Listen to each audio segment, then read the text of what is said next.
ہندوستان میں ایک ایسا دور آیا ہے جو ہمارے علم میں اس سے پہلے کبھی نہیں آیا. دور اکبری کو کسی قدر مشابہت ہے، لیکن دور اکبری بھی اس درجے میں خطرناک نہیں تھا جتنا یہ دور ہے جو اب چل رہا ہے. وہ یہ کہ اس وقت اکثریت نے یہ طے کر لیا ہے کہ اس ملک کو اسپین بنا کر رہیں گے وہ، یعنی اس میں مسلمان رہیں گے لیکن اپنے تمام ملی تشخصات کو چھوڑ کر. وہ یعنی ابھی زبان پر یہ بات نہیں آئی لیکن ہمیں معلوم ہے، ہمیں ایسے لوگوں سے ملنا ہوتا ہے کہ اذانیں بھی زور سے نہ ہوں. لاؤڈ اسپیکر تو خیر الگ چیز ہے، وہ کوئی مصنون چیز نہیں. اذانیں بھی زور سے نہ ہوں، مسجدوں کی کثرت بھی اور مسجدوں کا جائے وقوع بھی اور مسجدوں کا وجود بھی خطرے میں ہے. اور بابری مسجد کے ساتھ جو واقعات پیش آیا اس نے اس کے لیے راستہ کھول دیا ہے.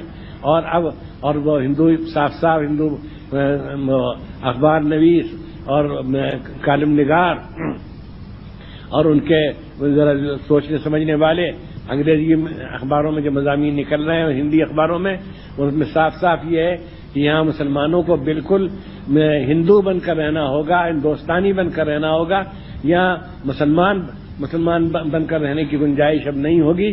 وہ لباس میں، صورت شکل میں اور زبان میں اور رسم الخط میں اور تہذیب میں، سب میں ان تمام امتیازی خصوصیات سے دستبردار ہو جائیں جن سے یہ معلوم ہوتا ہے اور دور سے کہ یہ مسلمان ہے، یہ کہا جائے کہ یہ مسلمان ہے. اس وقت سب سے بڑا اس فتنے کو روکنے کے لیے سب سے بڑی طاقت جو ہو سکتی ہے وہ علماء کی ہو سکتی ہے، وہ ہمارے فضلائے مدارس کی ہو سکتی ہے کہ وہ جہاں جہاں کے رہنے والے ہوں وہاں کی مسجدوں میں تقریر کریں، جمعے کے دن تقریر کریں، عیدین میں تقریر کریں، خوشیوں کے موقع پر تقریر کریں، نکاح وغیرہ کی مجلسوں میں تقریر کریں کہ ہم کو اپنے پورے ملی تشخص کے ساتھ اس ملک میں رہنا ہے، کسی ایک چیز کو نہیں چھوڑنا ہے.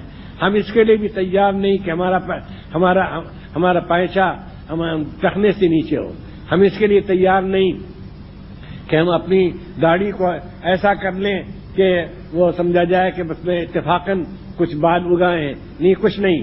ہم بالکل شریعت پر عمل کریں گے اور شریعت کے ساتھ رہیں گے اور ہمارا نظام تعلیم وہی رہے گا. ہم اپنے بچوں کو توحید کی تعلیم دیں گے، دینیات پڑھائیں گے، اردو سے واقف بنائیں گے، اردو رسم الخط کو زندہ رکھیں گے. یہ سب سے بڑی ذمہ داری آپ پر عائد ہوتی ہے اور آپ ہی سب سے بہتر طریقے پر ذمہ داری کو ادا کر سکتے ہیں. اس لیے یہ بات بھی سن لیجئے اور دل پر لکھ لیجئے کہ اس وقت کا سب سے بڑا فتنہ جو ہے وہ ہے یہی متحدہ کلچر اور ملی تشخص سے دستبردار ہونا. اور افسوس کی بات یہ ہے کہ ہمارے دینی حلقے یا علمی حلقے کے بعض لوگ بھی جو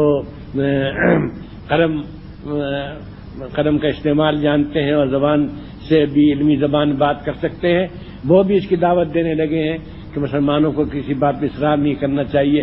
اور پرسنل اللہ کے سلسلے میں جو اصرار کیا سپریم کورٹ کے فیصلے کے خلاف، یہ بھی ایک غلطی تھی. مسلمانوں کی خامخواہ کے لیے ہندوؤں میں ایک رد عمل پیدا ہوا اور وہ سمجھے کہ مسلمان بہت تنگ دل تنگ نظر ہیں.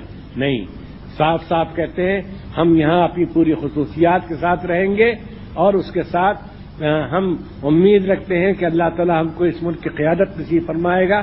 اس لیے کہ اس ملک کی آبادی کوئی عنصر اس نے اپنے کو اس قابل نہیں رکھا کہ وہ اس ملک کو بچائے خطرے سے. سب دولت پرست ہیں، مادہ پرست ہیں، نفس پرست ہیں، طاقت پرست ہیں، اقتدار پرست ہیں، جہاں پرست ہیں. اس لیے ہم عزت کے ساتھ رہیں گے، ہم اپنے تشخصات کے ساتھ رہیں گے لیکن عزت کے ساتھ رہیں گے، سر اونچا کر کے چلیں گے.